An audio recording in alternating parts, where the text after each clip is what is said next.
ধরো কাটো মারো, যেই করতে পারবে আর টাকার ছড়িয়ে দিতে পারবে, লবিং করতে পারবে, তারা এই সিস্টেমে আসতে পারে। দ্য রিপাবলিক বুকের ভিতরে লিখেছেন যে এই গণতন্ত্র হলো মূর্খের তন্ত্র। আল্লামা আলেম ওলামারা তাদের তাওহীদ হারিয়েছে, আলেম ওলামা পর্যন্ত গিয়ে মূর্তি পূজায় শুভেচ্ছা জানাচ্ছে, তাদের সেখানে শুভ উদ্বোধন করছে, পাহারা দিচ্ছে। এই হাদিসটি তার জাজুল্যমান প্রমাণ। পদ এবং মাল মর্যাদার লোভ যার ভিতরে ঢুকে যাবে, এই ডেমোক্রেটিক সিস্টেমের ভিতরে যার ভিতরে এটা ঢুকে যাবে, তার দিন হারিয়ে যাবে। যে জাতি তাদের নারীকে নেতৃত্ব এবং কর্তৃত্ব দেয়, যে জাতি তাদের নারীদেরকে নেতৃত্ব এবং কর্তৃত্ব দেয়, সে জাতি কোশ্চিন কালেও সফল কাম হতে পারে না। নাই, আমার নিজের দিন যদি নষ্ট হয়ে যায়, মূর্তি পূজকদের সাথে আমি মিলে যাই, আমি যদি দিন কায়েম করতে চাই, আমার দিন নষ্ট করে দেয়, আমি কিভাবে রাষ্ট্রে দিন কায়েম করব? গণতন্ত্র কখনো ইসলামকে সামনে নিয়ে দিবে না। গণতন্ত্র ইসলামের প্রতি বড় বাধা। এজন্য গত একটা জুমাই বলেছিলাম, 1924 সালে খেলাফতকে ধ্বংস করেছে গণতন্ত্র দিয়ে, ধর্মনিরপেক্ষতা দিয়ে। যার ফার্স্ট অ্যাপ্লিকেশন রাষ্ট্র হলো তুরস্ক। তুর্কি শাসনকে হটিয়ে দিয়ে সেখানে গণতন্ত্রের বীজ বপন করে খেলাফত ধ্বংস করা হয়েছিল। নাম হলো ডেমোক্রেসি, গণতন্ত্র। এটা আমরা প্রমাণ পেয়েছি এটি একটি কুফরি মতবাদ। শুধু এটি নয়, পৃথিবীতে যত মতবাদ রয়েছে, যে মতবাদ ইসলামকে চ্যালেঞ্জ করে কিংবা ইসলামের মতন মনে করে, সে সমস্ত মতবাদ হলো কুফরি মতবাদ। আর যে মতবাদ কুফরি মতবাদ, সে মতবাদ কখনো গ্রহণীয় নয়। সেই মতবাদের সাথে আপোষ করা যায় না। নিজেকে ওই ধরনের কুফরি মতবাদ থেকে নিজেকে বাঁচিয়ে রাখতে হবে। কেননা আল্লাহ সুবহানাহু ওয়া তাআলা বলছেন, ওয়ালাল আখিরাতু খায়রুল লাকা মিনাল উলা। মুহাম্মদ সাল্লাল্লাহু আলাইহি সাল্লাম, আপনার ইহকালের চেয়ে পরকালটাই হলো উত্তম। শুধু উত্তম আর অনুত্তম হলেই হতো, কিন্তু না। আল্লাহ রাব্বুল আলামিন বলছেন, ওয়ালাল আখিরাতু খায়রু ওয়া আবকা। আপনার আখিরাত উত্তম এবং চিরস্থায়ী। এই যে পরকাল হলো চিরস্থায়ী, এটাই মুমিনদেরকে ভাবিয়ে তোলে। আমি যা কিছু করি না কেন, যেদিকে এই পদক্ষেপ নেই না কেন, আমার পরকাল বলে একটা কাল আছে। আল্লাহ রাব্বুল ইজ্জাত ওয়াল জালাল আমাকে সেই দিন পরকালে তুলবেন, আমাকে হিসাবের মুখোমুখি হতে হবে। রাসূলুল্লাহ সাল্লাল্লাহু আলাইহি ওয়াসাল্লাম বলছেন, আল্লাহ রাব্বুল আলামিন বলছেন, যেমন পানি দিয়ে আল্লাহ রাব্বুল আলামিন মৃত্যু জমিনকে সিক্ত করেন, বাঁচিয়ে তোলেন, কিয়ামতের মাঠে আল্লাহ রাব্বুল ইজ্জাত ওয়াল জালাল আকাশ থেকে পানি দান করবেন। সুম্মা ইয়ানজিলু মিনাস সামা, আকাশ থেকে তিনি পানি দান করবেন। দুই সিঙ্গারের ফুৎকারের মধ্যবর্তী সময়ের পার্থক্য হবে 40। এর ব্যাখ্যা করা হয়নি 40 বছর, 40 মাস না 40 দিন। আবু হুরায়রা রাদিয়াল্লাহু তাআলা আনহু তিনি অপারগতা প্রকাশ করলেন, কারণ তিনি এই বিষয়ে তেনার কোনো এলেম নেই। এই এলেমটা আল্লাহ রাব্বুল আলামিনের কাছে। সুম্মা ইয়ানজিলু মিনাস সামা, এরপরে আল্লাহ রাব্বুল আলামিন আকাশ থেকে পানি দান করবেন।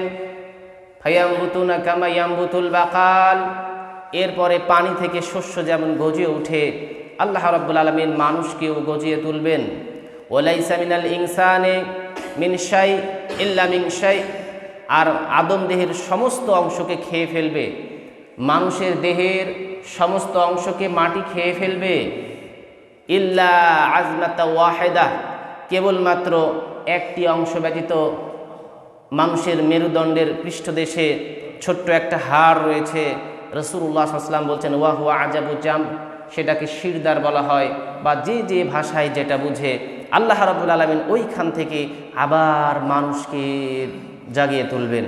অতএব আমরা যে কাজটাই করি না কেন, যা দেখতে অনেক সুন্দর হোক, বা সমাজে তার গ্রহণযোগ্যতা থাকুক, বা রাষ্ট্রে তার গ্রহণযোগ্যতা থাকুক, আমাদের ঈমানকে বাঁচানোটাই হলো মূল টার্গেট। কারণ ঈমান আমাদেরকে বাঁচিয়ে চলতে হবে। আজকে আমরা আলোচনা করব ইনশাআল্লাহ আমরা দেখিয়েছি গণতন্ত্র একটা কুফরি মতবাদ, কারণ এখানেই জনগণের হাতে সমস্ত ক্ষমতা থাকে, অর্থাৎ হলো জনগণই আল্লাহর বিধান তোয়াক্কা করে নিজস্ব মন মতো আইন তৈরি করতে পারে। এর নাম হলো গণতন্ত্র, যা আল্লাহ সুবহানাহু ওয়া তাআলার মুলকিয়াতের সাথে সম্পূর্ণ বিপরীত। কেননা আল্লাহ তাআলা বলছেন তাবারাকাল্লাযী বিয়াদিহিল মুলক, আল্লাহর হাতেই ক্ষমতা রয়েছে। তিনি যাকে খুশি তাকে সম্মানিত করেন, যাকে খুশি তাকে তিনি অপমানিত করেন। অতএব আল্লাহর এই সিফাতকে বান্দারা নিজের দিকে টান দিয়ে নিয়ে নেওয়ার কারণে এই মতবাদ একটি কুফরি মতবাদ, এটি একটি জাহিলীয় মতবাদ। আজ থেকে প্রায় ২,৫-৩ হাজার বছর পূর্বে গণতন্ত্রের সূতিকার রাষ্ট্র নামে পরিচিত গ্রিসের এথেন্সে বসবাস করত কতিপয় শিক্ষিত মানুষ। তারা তাদের নগর কেন্দ্রিক পরামর্শ সভা করেছিল, যেখানে একজন জ্ঞানী ব্যক্তির মেধার যে দাম, একজন অক্ষম একজন অজ্ঞ মানুষের মেধার সে দাম, এটা তখন তাদের মাঝে প্রচারিত হতে লাগলো। সক্রেটিস বুঝতে পারলেন এটি হয় না, এটা বিজ্ঞ মানুষের কখনো কাজ হতে পারে না। তিনি জ্ঞানগর্ভ কথা বলতে লাগলেন। দোষ হয়ে গেল সক্রেটিসের। সক্রেটিসকে দণ্ডীয়মান করা হলো। শেষ পর্যন্ত একটা ভোটাভুটি সিস্টেমে আসা গেল, বেশি সংখ্যক সক্রেটিসের বিরোধিতায় চলে গেল। সক্রেটিসের মৃত্যুদণ্ড বলা, তাদের বিচার ব্যবস্থায় মৃত্যুদণ্ড তার কায়েম করা হবে। শেষ পর্যন্ত তিনি সে দেশের প্রথা অনুযায়ী তিনি বিষ পান করে মারা গেলেন। তিনার শিষ্য দ্য রিপাবলিক বুকের ভিতরে লিখেছেন যে এই গণতন্ত্র হলো মূর্খের তন্ত্র। আল্লামা ইকবাল তাই বলছেন। কথাগুলো অনুধাবন করার চেষ্টা করব। আল্লামা ইকবাল তাই বলছেন, পালাও গণতন্ত্রের কাছ থেকে, যাও জনক আলেমের কাছে। কেন যাবে? কারণ ১০০ গাধার মাথায় যে বুদ্ধি না আছে, একজন জ্ঞানী মানুষের মাথায় সে বুদ্ধিটা আছে। এখানে আলেম মানে জ্ঞানী, এখানে আলেম মানে জ্ঞানী। ১০০ গাধার মাথাতে যতটুক না বুদ্ধি আছে, তার থেকে ঢের বেশি বুদ্ধি একজন জ্ঞানী, একজন বিচক্ষণ, একজন আমানতদার, একজন ন্যায় পরায়ণ মানুষের কাছে আছে। এর জন্য আলী রাদিয়াল্লাহু তাআলা আনহু তিনি বলছেন, জ্ঞান হলো শাসক আর অর্থ। আলী রাদিয়াল্লাহু তাআলা আনহু কোটেশন দিয়ে অনেক আগে পড়েছিলাম, মোবারক সাহেবের একটি বই, ভালো ছাত্র হওয়া যায় কিভাবে। আলী রাদিয়াল্লাহু তাআলা আনহুর একটা কোটেশন নিয়ে আসা হয়েছিল যে জ্ঞান হলো শাসক আর অর্থকড়ি হলো শাসিত। জ্ঞান দিয়েই অর্থকড়িকে ব্যবহার করা হয়, তাকে ভালো কাজে লাগানো হয়, অর্থ এই ক্ষেত্রে শাসিত হয়ে যায়। যা হোক, যা বলছিলাম, গ্রীসে তার মৃত্যুদণ্ড হয়ে গেল। আজ ২,৫০০ বছর পূর্বে ওই গ্রীসের পার্লামেন্ট আজকে বলল না, সক্রেটিস দায়ী ছিল না, সক্রেটিস দায়ী ছিল না। মানে এটা জাস্ট বোঝানোর জন্য, জ্ঞানী মানুষের কিছু কওলটাকে, এখানে সামাজিক একটা বিষয়, মানুষের মাথায় বোধগম্যতা আসবে না, তাই বিষয়টাকে নিয়ে আসলাম যে আজ থেকে ২৫০ বছর পরে তাদের জুরি বোর্ড সিদ্ধান্ত নিতে বাধ্য হলো, না আসলে সক্রেটিসের কোনো দোষ ছিল না। তাই এই বিষয়টা, নেতৃত্বের বিষয়টা অত্যন্ত একটা আমানতের বিষয়। এই গণতান্ত্রিক সিস্টেমে চলে আসে একজন নেতা, কি যেন ইউটিউবার, কি যেন নাম, আগে ঝালপোড়া বিক্রি করতো, দাঁড়াইছিল, ভোটে দাঁড়াইছিল, কি নাম জাম যেন, হিরো আলম। হিরো আলমের মতন মানুষগুলো এখানে টাকা থাকলে, নমিনেশনের মতন যোগ্যতা থাকলে এই পদে যেতে পারে। কিন্তু খেলাফা সিস্টেমে দেশের আলেম ওলামা, দেশের বিশ্ববিদ্যালয়ের শিক্ষিত শিক্ষকগুলো, দেশের ডাক্তারগুলো, যারা স্কুল অফ থট, যারা স্কুল অফ স্কলার, এই সমস্ত মানুষদেরকে বসে নেওয়ার মাধ্যম দিয়ে, তাদের মাধ্যম দিয়ে সিদ্ধান্ত পাশ হবে যে আমাদের ভিতরে কে যোগ্য। আর এই ক্ষেত্রে যিনি শাসক হিসেবে মনোনীত হতে যাচ্ছেন, তিনারও ইচ্ছা নাই যে তিনি শাসক হবেন, তিনি আল্লাহকে ভয় করেন। যেমন উসমান রাদিয়াল্লাহু তাআলা আনহু এবং উমর রাদিয়াল্লাহু তাআলা, আলী রাদিয়াল্লাহু তাআলা আনহু, দুজনের যখন বলা হলো যে তোমাদের ভিতরে আমরা চাচ্ছি যে তোমরাই আমানতদার মানুষ, তোমরাই হও, আলী রাদিয়াল্লাহ ঠেলে দিচ্ছেন উসমান রাদিয়াল্লাহু তাআলার দিকে। উসমান রাদিয়াল্লাহু তাআলা বলছেন যে না, আলী আমার থেকে যোগ্য। বুঝতে পেরেছেন? এটা নেতৃত্ব যে কত বড় একটা গুরুত্বপূর্ণ বিষয়, এটা যেন তেন বিষয় নয়, এটি খুবই একটি গুরুত্বপূর্ণ বিষয়, এটা আমানতের একটা বিষয়। প্রিয় ভাতৃমণ্ডলী, দেখছেন সাহাবী যারা আশারায়ে মুবাশশারা জান্নাত প্রাপ্ত মানুষ, আলী বলছেন না না না, আমি যোগ্য না, আমি আমানতদার মানুষ না, উসমান। আর উসমান বলছে না না না, আমি না, এক্ষেত্রে হকদার আলী।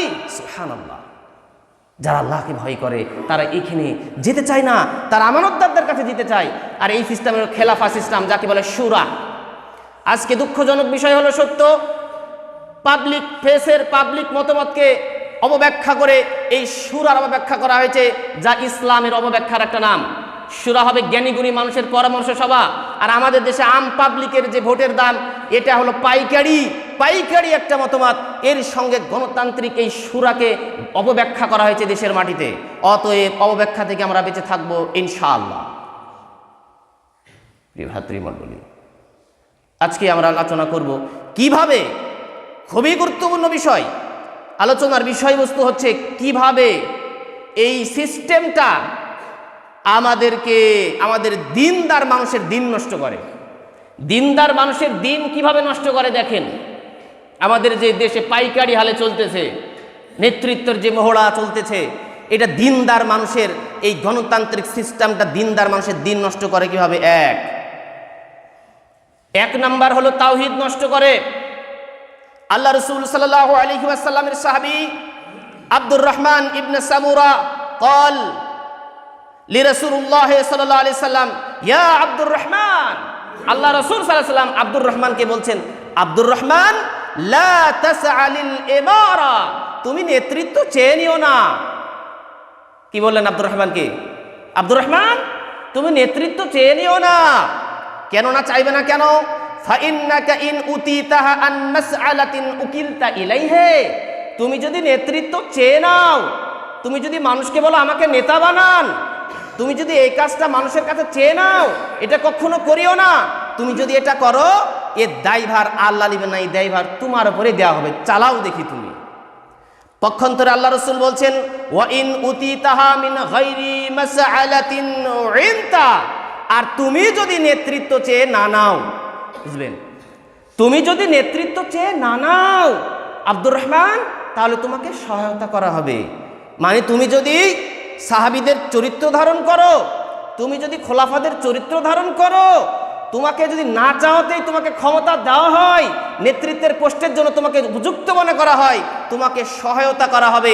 আর তুমি যদি চাওয়ার মাধ্যম দিয়ে, লবিংয়ের মাধ্যম দিয়ে, টাকার মাধ্যম দিয়ে, ফিক্সিংয়ের মাধ্যম দিয়ে এই কাজটা করার যদি চেষ্টা করো, হাদিসের ব্যাখ্যা অনুযায়ী এই দায়ভার তোমাকেই দেওয়া হবে, আল্লাহ তোমার সহায়ক হবে না। তাহলে প্রথম কথায় নেতৃত্ব চেয়ে নেওয়া হারাম শরিয়াতে। এটি সহিহ বুখারীর 4147 নম্বর হাদিস, হাদিসটা মুসলিমেরও হাদিস। রাবি বর্ণনা করছেন আবু মুসা আশআরী রাদিয়াল্লাহু তাআলা আনহু, একদিন নবীজি মুহাম্মদুর রাসূলুল্লাহ সাল্লাল্লাহু আলাইহি সাল্লামের কাছে দুইজন ব্যক্তি চলে আসলেন। দুইজন ব্যক্তি আসার পরে তিনি বলতেছেন, একজন ব্যক্তি বলছেন, হে আল্লাহ রাসূল সাল্লাল্লাহু আলাইহি সাল্লাম, আমাকে নেতা বানায় দিন। আল্লাহ রাসূল, আমাকে নেতা বানায় দিন। যেই নেতৃত্বের জন্য আমরা স্লোগান দিই, আমার নেতার চরিত্র ফুলের মতো পবিত্র। আল্লাহ রাসূল সাল্লাল্লাহু আলাইহি সাল্লাম বললেন যে শোনো, আরেকজন ব্যক্তি বলছে, অনুরূপ বলছে যে আমাকে একটা নেতার জায়গা একটা বসায় দেন। শুনুন আল্লাহ রাসূল বলছেন, ওয়াল্লাহি, আল্লাহর কসম করে বলছি, লা নুওয়াল্লি হাদিহিল আমালা আহাদান সাআলাতান, যে ব্যক্তি পদ চেয়ে নেয় আমরা তাকে পদ দেই না। শারঈ পরিভাষায় কেউ যদি মসজিদের সভাপতি, সেক্রেটারি হওয়ার জন্য লোভ লালসা পোষণ করে, এই কর্তৃত্ব করার জন্য চলে আসে, ইসলামী পরিভাষা অনুযায়ী তারা এই পদের যোগ্য হবে না। কেউ রাষ্ট্র পরিচালনা করবে, রাষ্ট্র পরিচালনার জন্য ভিতরে খাহেশা আছে, লোভ আছে, কেউ যদি এ কাজ করে ইসলামিক খেলাফা সিস্টেমে তাকে নেতৃত্ব দেওয়াই হবে না। কারণ তাকে জাজমেন্ট করা হয়ে গেছে তার ভিতরে কি আছে। দেখুন রাসূল সাল্লাল্লাহু আলাইহি ওয়াসাল্লাম বলছেন, আও আহাদান হারাসা আলাইহি, আর যে এর লোভও করবে, আমরা বুঝতে পারবো নেতৃত্বের লোভ তার ভিতরে ভিতরে জিন আছে, আমরা তাকে নেতৃত্ব দেই না। সহিহ বুখারী 4149 নম্বরের হাদিস। তাহলে অটোমেটিক্যালি এই মূর্খের নীতি অটোমেটিক্যালি খেলাফা সিস্টেমে বাতিল হয়ে যায়। দেখুন, কেননা এটা কেন বাতিল হবে? কারণ এখানে নেতৃত্বের একটা লোভ রয়েছে, নেতৃত্বের মালের একটা লোভ রয়েছে, তাই মানুষ নেতা হতে চায়। কোটি কোটি টাকা খরচ করে দিয়ে, কোটি কোটি টাকা খরচ করে দিয়ে একটা নমিনেশন পেতে চাই, ও জাতির কি উন্নয়ন করবে? একটা নিম্বার কমিশনার হওয়ার জন্য গ্রাম পর্যায়ে 8, 10, 15, 20 লাখ টাকা খরচ করে, ও জাতির জন্য কি করবে? ও জাতির জন্য কি করবে? ওর টাকা তো আগে উঠাইতে হবে। শরিয়া দেখছেন কত সুন্দর করে ক্লিয়ার করে দিচ্ছে। দেখেন আরেকটা হাদিস, আন আবি হুরায়রা রাদিয়াল্লাহু তাআলা আনহু قال, নবী মুহাম্মদুর রাসূলুল্লাহ সাল্লাল্লাহু আলাইহি সাল্লাম বলছেন যে শোনো, মা জিবানে জাইআনে উরসিলা ফিহি গনামিন, কোন ব্যক্তি, উদাহরণ দেওয়ার আগে আল্লাহ রাসূল বলছেন একটা ছাগলের পালের ভিতরে একটা নেকড়ে বাঘকে ছেড়ে দিলে যতটুক ক্ষতি না হয়, আল্লাহ রাসূল বলছেন বি আফসাদা লাহা মিন হারসিল মারি আলাল মাই ওয়াশরফাতি লিদিনি।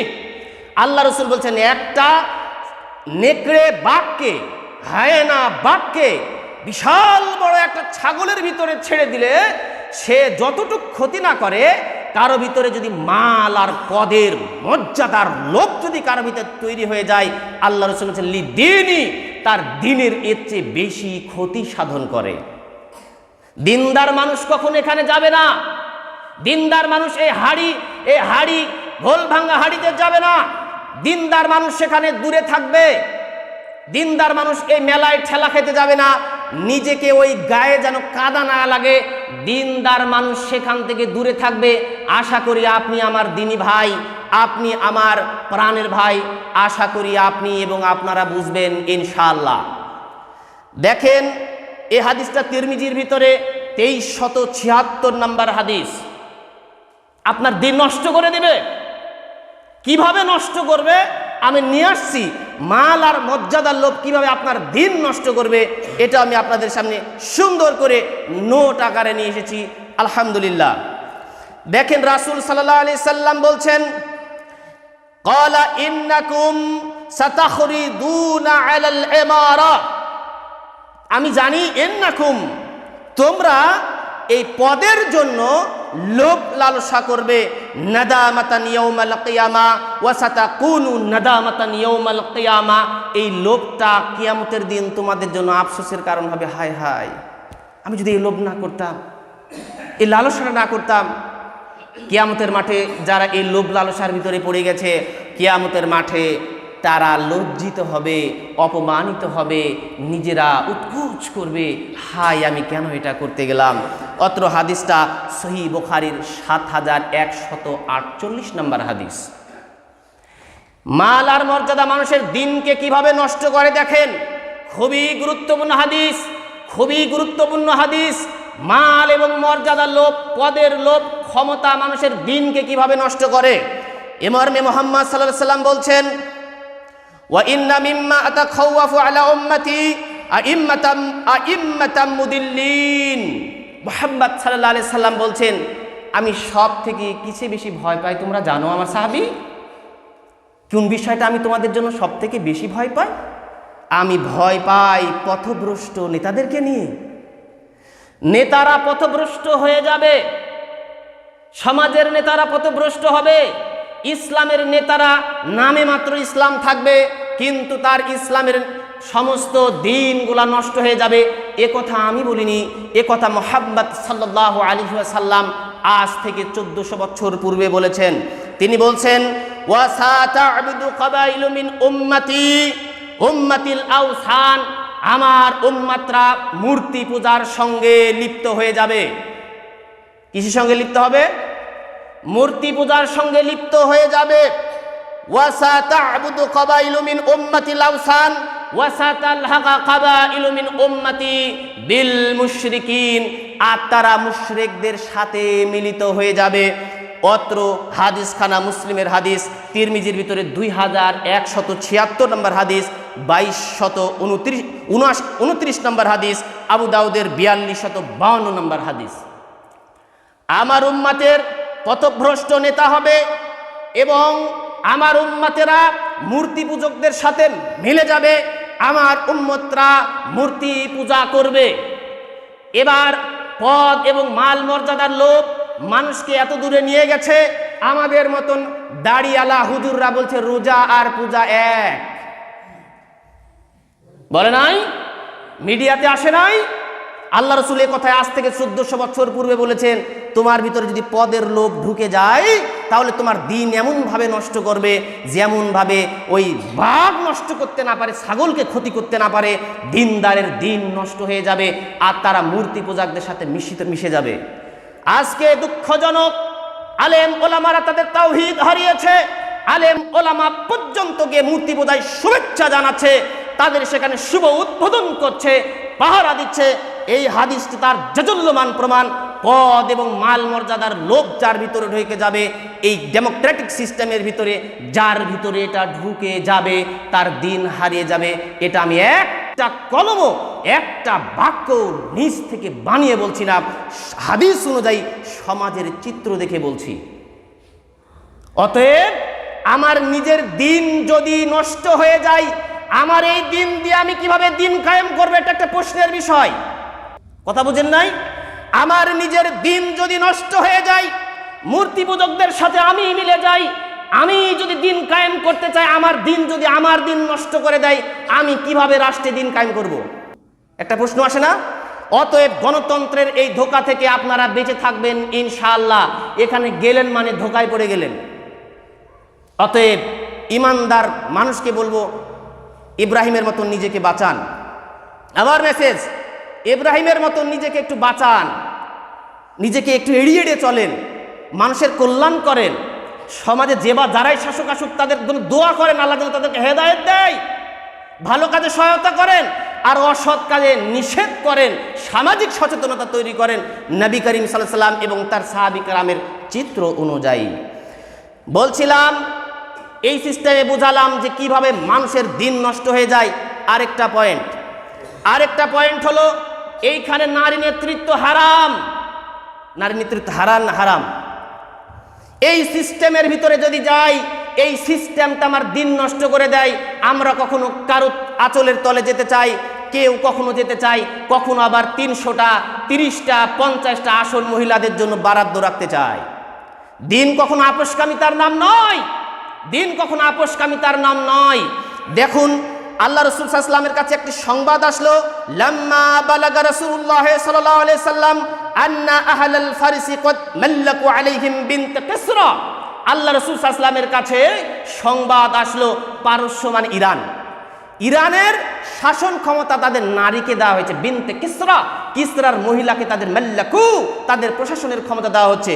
আল্লাহ রাসূল সাল্লাল্লাহু আলাইহি ওয়াসাল্লামের কাছে যখন এই সংবাদ আসলো, তখন তিনি বললেন, লা ইফলিহা কওমুন ওয়ালাউ আমরাহুম ইমরাআতান। যে জাতি তাদের নারীকে নেতৃত্ব এবং কর্তৃত্ব দেয়, যে জাতি তাদের নারীদেরকে নেতৃত্ব এবং কর্তৃত্ব দেয়, সে জাতি কোশ্চিন কালেও সফল কাম হতে পারে না। এর জন্য ব্যাপক সচেতনতা থাকার পরেও আমেরিকারা জাতে তাল কি বলে একটা ঠিক আছে, তার কমলা হ্যারিস, বিশ্ব রাজনীতি কমলা হ্যারিসের প্রাধান্য বেশি থাকার পরেও ডোনাল্ড ট্রাম্প সেখানে হয়ে গেছে। অমুসলিমরা মুসলামের কাছ থেকে ভালো কিছু গ্রহণ করেছে, পারে নাই। একটাও ইতিহাসে, আমেরিকার ইতিহাসে নেই যে একটা মহিলা তাদের হয়েছে। অথচ আমাদের ডানে নারী, বামে নারী, সামনে নারী, অসম্ভব। অতএব আল্লাহ রাসূল সাল্লাল্লাহু আলাইহি ওয়াসাল্লামের বিরোধিতা করে কোশ্চিনকালে কিয়ামত পাওয়া যাবে না। দুনিয়াতে সামান্য কিছু পাওয়া যেতে পারে, পরকালে পাওয়া যাবে না। অতএব আমি বলতে পারি, আমাদের ইতিহাসে আমাদের নারীরাই কর্তৃত্ব সব। অতএব ইয়া আব্দুল্লাহ, হে আল্লাহর বান্দা, ইব্রাহিমের মতন হয়ে যান। সমাজ কোথায় যাচ্ছে, সমাজ কোথায় হুমড়ি খাচ্ছে, আপনার দেখার বিষয় নয়। আপনি আপনার দ্বীনকে রক্ষা করুন। এজন্য মুহাম্মদ সাল্লাল্লাহু আলাইহি ওয়াসাল্লাম আজ থেকে 1400 বছর পূর্বে বলেছেন আমার উম্মতের শ্রেষ্ঠ সংবাদ হবে মেষ বা ভেড়া, হাদিসে যেটা আছে সেটাই। কারণটা কি? আল্লাহ রাসূল বলেছেন তারা পাহাড়ি এলাকায় চলে যাবে, পাহাড়ি এলাকায় যাওয়ার পরে তারা সেগুলো চারণ করবে, তারা ইবাদত করবে, তারা সেখানে ইবাদত করবে, তাদের পশুগুলো চারণ করবে, তাদের পেট পিন্দনের ব্যবস্থা হবে, তাদের দিনদারিতাও ঠিক থাকবে। অতএব প্রকাশ্য আলোচনা আমার এটা, কিন্তু ইন্টেলেকচুয়ালি প্রকাশ্য আলোচনা, ইন্টেলেকচুয়ালি এই আলোচনার ধারাবাহিকভাবে আর পরে নিয়ে আসা যাবে না। ইন্টেলেকচুয়ালি ভাবে আপনাদেরকে আমি একটু মাত্র সুন্দর সুইটনেস দিয়ে গেলাম। অতএব নিজেকে বাঁচান, সকলে নিজেকে বাঁচান ইনশাআল্লাহ। প্রিয় ভাইরা আমার, দেখুন বলছিলাম এটা সংখ্যার পূজা করে, এটা সংখ্যার পূজা করে। দেখে না তার মাথার ভিতরে কি আছে, তার দিনদারি আছে, তার আমানতদারিতা আছে, তার সত্যবাদিতা আছে, তার চরিত্র কিরকম, এটা কিছুই দেখবে না। এখানে এই ডোনাল্ড ট্রাম্পের মতন থার্ড ক্লাস মানুষগুলাকে নেতৃত্বে বসায় দিবে। মানে যেভাবে হোক ধরো কাটো মারো, যেই করতে পারবে আর টাকার ছড়িয়ে দিতে পারবে, লবিং করতে পারবে, তারা এই সিস্টেমে আসতে পারে। দেখুন আল্লাহ সুবহানাহু ওয়া তাআলা বলছেন সূরা হাক্কা, আল্লাহ রাব্বুল আলামিন বলছেন ক্বালিলাম মা তুমিনুন ক্বালিলাম মা তাযাক্কারুন। 40 থেকে 42 নম্বর আয়াত আল্লাহ বলছেন তোমরা কমই ঈমান এনে থাকো আর তোমরা কমই উপদেশ গ্রহণ করে থাকো।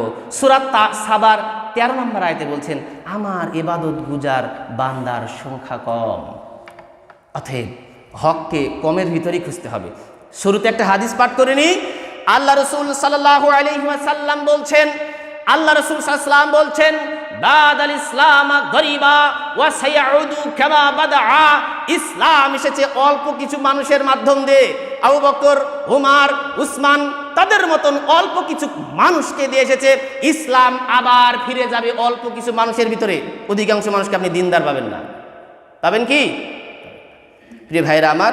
অতএব আমাদেরকে ইসলামের পদ্ধতি নিয়েই চলতে হবে, জনমত তৈরি করতে হবে। আমার মতন হাজারো আজকে মসজিদে, আমার মতন হাজারো মসজিদে মানুষকে সচেতন তৈরি করছে। আপনি কোশ্চিনকালে হীনমন্যতায় ভুগবেন না, আপনার সংখ্যাকে কখনো ছোট মনে করবেন না। বাংলাদেশে একটা সংখ্যা তৈরি হয়ে গেছে, যারা চায় আমানতদার মানুষরা আসুক, পরামর্শের ভিত্তিতে জ্ঞানী গুণী পরামর্শের ভিত্তিতে নেতৃত্ব আসুক। লালু ভুলুকে আমরা দেখতে চাই না। এই শ্রেণীর মানুষ বাংলাদেশে একটা সচেতন শ্রেণীর মানুষ তৈরি হয়ে গেছেন বলে আলহামদুলিল্লাহ। অতএব আপনিও সচেতন মানুষের কাতারবন্দী হন। আরেকটি পয়েন্ট বলে আমি ছেড়ে দিতে চাই, গণতন্ত্রের মাধ্যমে গণতন্ত্র কখনো ইসলামকে সামনে নিয়ে যেতে দিবে না। গণতন্ত্র ইসলামের প্রতি বড় বাধা। এজন্য গত একটা জুমাই বলেছিলাম 1924 সালে খেলাফতকে ধ্বংস করেছে গণতন্ত্র দিয়ে, ধর্মনিরপেক্ষতা দিয়ে, যার ফার্স্ট অ্যাপ্লিকেশন রাষ্ট্র, অ্যাপ্লাই রাষ্ট্র হলো তুরস্ক। তুর্কি শাসনকে হটিয়ে দিয়ে সেখানে গণতন্ত্রের বীজ বপন করে খেলাফত ধ্বংস করা হয়েছিল। এটা একটা গোলকধাতা। কিভাবে দেখেন, আপনার সামনে দুটা মানুষের কথা বলবো। এক ব্যক্তি চোর, গম চুরি করে, টাকা চুরি করে আর গরু ছাগল চুরি করে, এই বড় অপরাধী? না যে ব্যক্তি প্রকাশ্য বলে আমরা আল্লাহর আইনে বিশ্বাসী না, সেই বড় অপরাধী? কোনটা বলেন তো? কোনটা? যে আল্লাহর আইনে বিশ্বাসী না? আমরা কথার কথা, ফর এক্সাম্পল, গণতন্ত্রকে দোহাই দিয়ে একটা সংখ্যা আমরা ক্ষমতায় চলে গেলাম। একটু চিন্তা করবেন, ইন্টেলেকচুয়ালি চিন্তা করবেন। আমরা বলবো যে আমরা চোরের হাত কাটবো, তাই না? তো বলেন যে ওই যে ইমান চোরের গলা কাটা বেশি জরুরি নাকি ওই গম চোরের হাত কাটা বেশি জরুরি? কোনটা জরুরি বলেন তো? ইমান চোরের। যারা একটু মাত্র বুঝতে পারছেন তারা বুঝতে পারছেন, ইমান চোরের গলা কাটা বেশি জরুরি না, সে এই গম চুরির থেকে বড় চোর না। ডেমোক্রেটিক সিস্টেমের ভিতরে দিন কোশ্চিন কালেও কায়েম হবে না, এটা একটা গোলক ধাঁধা। ওই আরেক শ্রেণী আরেক জায়গা থেকে 30 জন 50 জন দাঁড়িয়ে যাবে, আরে আমরা এই জঙ্গিবাদ চাই না, আমরা এই মূল্যবাদ চাই না। এটা ডেমোক্রেটিক সিস্টেমের সদস্যরা দাঁড়িয়ে যাবে। আপনি কি তাদের গলা কাটতে পারবেন? সম্ভব? এই সিস্টেমে সম্ভব? তার মানে গলা কাটার জন্য বলছি না, বোঝানোর জন্য নিয়ে আসছি। আমি চোরের একটা পরিমাপ বোঝানোর জন্য নিয়ে আসছি যে কে বড় চোর। এভাবে গলা কাটাকাটি যাবে না, এভাবে হাত কাটাকাটি যাবে না। একটা সিস্টেম আছে, একটা ওয়ে আছে, সেই সিস্টেমে ওয়েতে যাওয়ার পরে হবে। অর্থাৎ এদেশের মানুষ যখন তাওহীদে পরিপুষ্ট হয়ে যাবে, ইসলামে দীক্ষায় দীক্ষিত হয়ে যাবে। মক্কার মতন যখন অল্প কিছু মানুষ তৈরি হয়ে যাবে যারা আল্লাহ রাসূল সাল্লাল্লাহু আলাইহি ওয়াসাল্লামের হাতে বায়াত করে নিজের জান এবং মালকে কুরবান করে দিয়েছিল, এই সংখ্যক মানুষগুলা হিজরত করে মদিনায় চলে গেল। এই অল্প কিছু মানুষের মাধ্যমে বিপ্লব তৈরি হলো, বিপ্লবীরা ক্ষমতায় আসলো, যার সুবাতাস সারা বিশ্বে ছড়িয়ে পড়লো, বলি সুবহানাল্লাহ।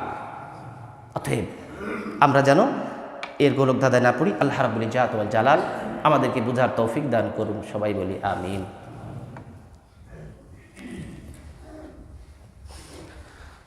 আলহামদুলিল্লাহ, আলহামদুলিল্লাহি ওয়াহদা, ওয়াসসালাতু ওয়াসসালামু আলা রাসূলিল্লাহ, আম্মা বা'দ।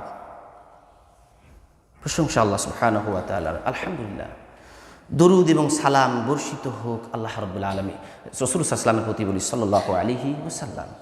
প্রিয় ভাইরা আমার, ছোট্ট একটি প্রশ্ন, পানির অপর নাম কি বলা হয়? জীবন। কিন্তু আসলে কি পানি হলে তার অপর নাম জীবন হবে? না বিশুদ্ধ পানির অপর নাম জীবন? পানিতে ড্রেনেরও পানি আছে, খালেরও পানি আছে, সমুদ্রের পানি আছে। তা আসলে পানিরই কি অপর নাম জীবন, না বিশুদ্ধ পানির অপর নাম জীবন? কি মনে হয় আপনাদের? বিশ্বাস করুন, যখন ইসলাম বলেও যখন তার ভিতরে বাতিল ঢুকে যাবে, ডেমোক্রেটিক ঢুকে যাবে, ওটা আর প্রকৃত ইসলাম থাকবে না, ওই বিশুদ্ধ আর অশুদ্ধ পানির মতন হয়ে যাবে। ছোট্ট একটা ইশারা দিলাম। অতএব আমি আবারও আপনাদেরকে ডাকছি ইব্রাহিম আলাইহিস সালাতু ওয়াস সালামের দিকে। আল্লাহ বললেন পবিত্র কোরআনুল কারীমের ভিতরে, আল্লাহ রাব্বুল আলামিন ইব্রাহিমের বিষয়ে বললেন, ফাকাদ আতাইনা আলা ইব্রাহিমাল কিতাবা ওয়াল হিকমাতা ওয়া আতাইনাহুম মুলকান আযীমা। আমি ইব্রাহিমকে কিতাব দিলাম, নবুয়ত দিলাম, আর তার পরবর্তী প্রজন্মকে মুলকান আযীমা, মহা সাম্রাজ্য দিলাম। দাউদকে দিলাম, সুলাইমানকে দিলাম, কিন্তু সেই বীজটা বপন করেছিল কে? কে? ইব্রাহিম আলাইহিস সালাতু ওয়াস সালাম সেই বীজ বপন করেছিলেন। সূরা নাহল আয়াত নাম্বার 120। অতএব আমরা যারা সমস্ত বাতিলের সাথে যুক্ত না হয়ে আজকে বীজ বপন করছি, এদের মাধ্যম দিয়ে ইসলাম আসবে ইনশাআল্লাহ। অশুদ্ধ ইসলাম দিয়ে কখনো শুদ্ধ ইসলাম আসবে না, আসতে পারে না। অতএব সকলে সজাগ থাকবেন ইনশাআল্লাহ।